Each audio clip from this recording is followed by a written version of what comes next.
Tank, real talk. Will Calvin be with you on this fight? Come on, you Tank. Huh? Will Calvin be with you on this fight? I don't know. We gotta see. Hey Tvin, Calvin be with you on this fight. Calvin be with you on this fight. I don't know. We got to see the relationship between Gervonta Tank Davis and his trainer Calvin. Ford has always been marked by a unique deep bond. Ford, who trained Davis from his early days in the boxing world, was more than just a coach. He was a father figure guiding Davis through his challenging youth in the harsh streets of Baltimore. Let me explain something to you. Tank, don't look at me as coach, you look at me as dad. Do it look like his son supposed to be taking your dad? I don't even feel right. Y'all hear this time? A Tank don't pay coach. Tank gives me anything I want, right? But I'm a man at the end of the day. For years their connection seemed unbreakable, built on mutual respect and a shared history. Ford was not only Davis's trainer but also a key figure in helping Davis stay out of trouble, providing him with discipline and focus while navigating the dangerous world around them. But it seems all that is out of the equation now. You know Calvin, he been with me since I was 7. I used to sleep in Coach Cal my house. I used to sleep at his job when he was working at a seafood restaurant in Boer. Calvin Ford's influence on Davis extended far beyond boxing. Ford was one of the first to recognize Davis's potential and became a mentor, shaping him into the world champion he is today. Ford, who had his own troubled past, used his experiences to guide Davis, teaching him the value of hard work and perseverance. His gym, Upton Boxing Center, became a sanctuary for many at-risk youth, offering them an opportunity to escape the streets through boxing. Much like Davis himself once had, their relationship was also a personal one, with Ford often referring to Davis as his son or Pop due to the affection they shared. New trend: Ron was the 7th undefeated fighter that he knocked off. White 7 each represent. However, recent events have shown that this once unshakable bond is now under scrutiny. The public fallout between Davis and Ford began after Davis made a comment in a press conference that raised questions about their relationship. When asked if Ford would be in his corner for an upcoming fight, Davis replied, "We'll see." This comment left many confused and concerned, as it seemed to imply that Ford's involvement in Davis's career was uncertain. The words were surprising, as Davis and Ford had always been a formidable team. They know Tank is different. Notice they don't say nothing like "Get." I'm saying if you that, do you going to go get? I'm saying they don't do that with Tank. They know Tank don't play like that. Kenny Ellis, a longtime friend and confidant of both Davis and Ford, has tried to downplay the situation, insisting that there is no real fallout between the two. Ellis, who has been a close ally to both men, has stressed that Davis's comment was likely a misunderstanding. According to Ellis, the relationship between Davis and Ford has always been more than just a professional one.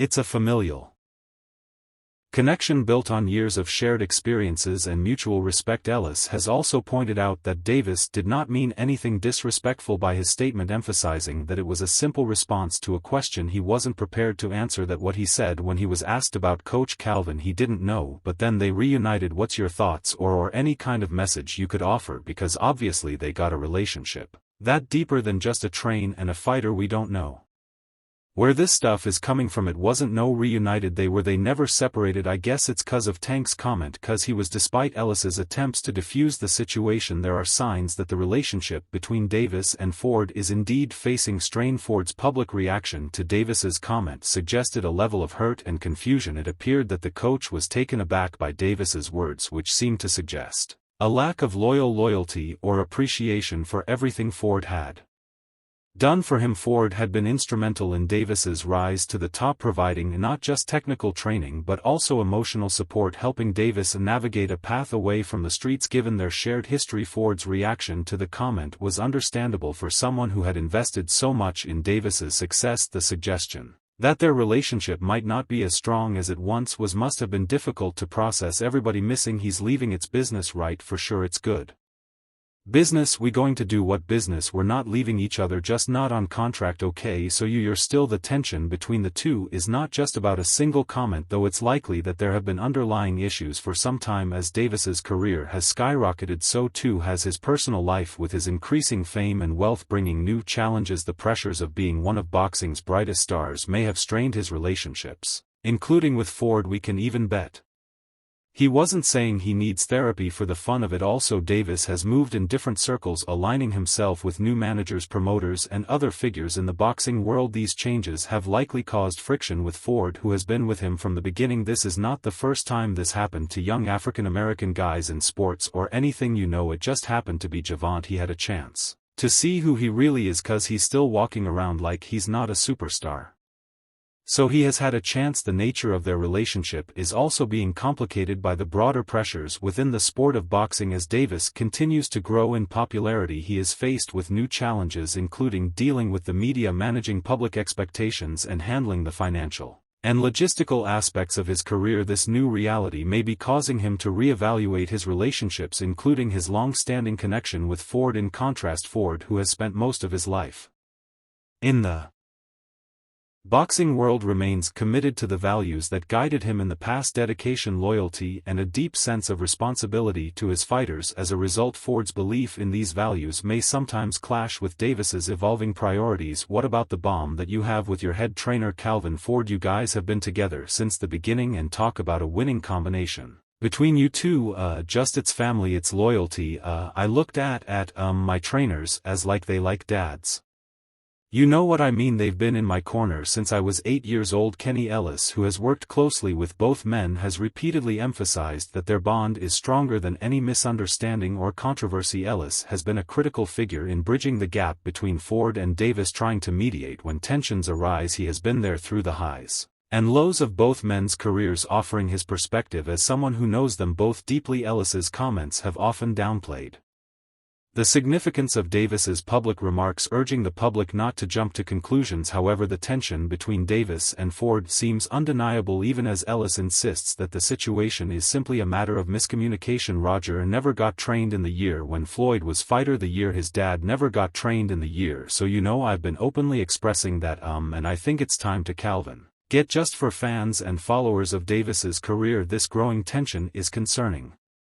Davis has always been seen as a product of his environment, with Ford's guidance being a crucial part of his success. To see their relationship fractured, even if only partially, raises questions about the future of Davis's career. Will he continue to rely on the lessons and support Ford has given him, or will the pressures of his newfound success drive him further away from the mentor who helped shape him? The outcome of this situation remains to be seen, but one thing is certain: the dynamics between Davis and Ford are shifting, and the world of boxing is watching closely to see how this will play out. At 30 years old, Tank shocked the boxing world when he announced his decision to retire from the sport during a press conference leading up to his upcoming fight with Lamont Roach Jr. Boxing fans were stunned, given that Davis still had the momentum of an undefeated career, boasting 30 wins and a reputation as one of the best pound-for-pound fighters of his generation. This announcement came as a surprise to many, particularly given that Davis had not shown any clear signs of slowing down or of being ready to walk away from the sport. Many boxing experts have voiced doubts about Davis's true intention. Some believe his retirement could be a strategic move, perhaps aimed at gaining leverage or preparing for a different phase of his career. The thought that a boxer of his caliber would retire at such a young age, especially while on top of his game, seems out of place in the world of professional boxing, where athletes often continue to fight well into their 30s, sometimes even beyond. One of the most notable figures to weigh in on the matter is the legendary Bernard Hopkins, who questioned Davis's decision to retire so early. Who do you want to see? You as a guy that's in his trainer, that's like a father figure to him. You're training him all the time, you know him both, y'all from the streets of Baltimore, the whole bit. Who do you want to see Tank fight? I want him to get all of that, ran their mouth. Hopkins, a Hall of Fame boxer himself, has a deep understanding of the sport and its demands. In an interview with Fight Hub TV, Hopkins expressed his disbelief, stating that he could not see Davis truly hanging up his gloves at such a young age. He emphasized that based on Davis's success and accomplishments, it seemed unlikely that the fighter would just walk away from the sport without some deeper reasoning or a calculated strategy in mind. Hopkins acknowledged Davis's remarkable achievements in the ring,